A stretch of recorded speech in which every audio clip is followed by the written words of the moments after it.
लोकसेवा foundation आनुकूल्य A1 grade कृति छात्र छात्री मानकु संबर्धना।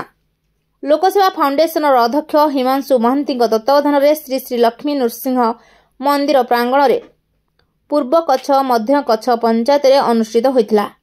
एथिरे मुख्य अतिथि हिमांशु कुमार महंती, सम्मानित अतिथि कवि आईनजीवी राजीव षडंगी, समरेन्द्र षडंगी, अजय स्वाई, अध्यापक नवघन नायक सभा परिचालना करथिले सांबादिक अक्षय दास। हिमांशु कुमार महंती लोकसेवा फाउंडेशन अध्यक्ष। पिलामानंकर प्रथम दीर्घा कामना करुच्ची सहित श्रृंखला कष्ट करिया पड़िबो एवं ये जो कष्ट मैट्रिक पिला माने पाठ पढ़ी सारे तांकर बंधन खोली दि जाए। से बंधन पर से माने केबेले भी ठीक भाव में चाहते नहीं निजक निजे गढ़िया पड़ो। आगे बापा मां गढ़ुले, शिक्षक गढ़ुले, एवं से निजक निजे गढ़े।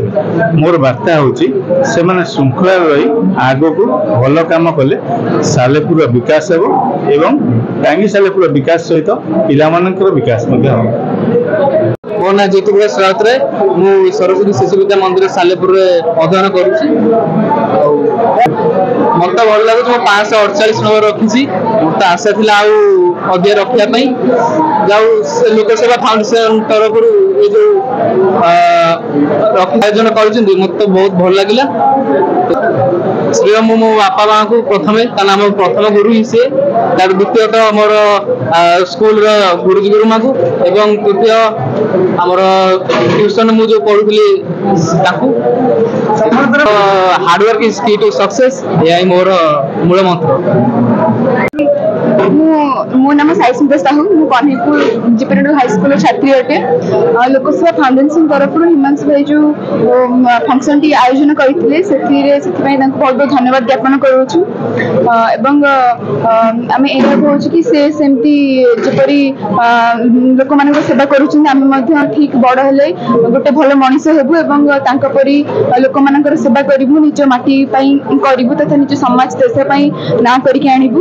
मुझे मो सफलता मो गुरुजन मान तथा मो बापा माँ तथा मो गुरु मान बहुत धन्यवाद ज्ञापन करुच्ची। अक्लांत परिश्रम प्रचेषा फल आज स्थान में उपलब्धि पाई से मत बहुत आनंदित लगे। राजीव कुमार षडंगी आईनजीवी।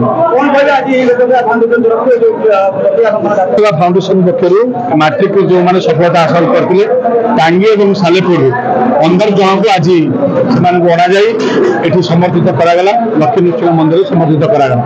कहीं समर्पित करागला आमर स्वप्न हो हिमांशु महंती लक्ष्य और स्वप्न हो माटी जो समर्पित भावना आमर रही। जो छात्र मैंने बर्तमान होती कादुआ पिंडुला से किभली भाव में कुंभकार तैयारी करेंगे एवं भल मनुष्य टांगी सालेपुर प्रगति एम साधन हे से समर्पित करागला।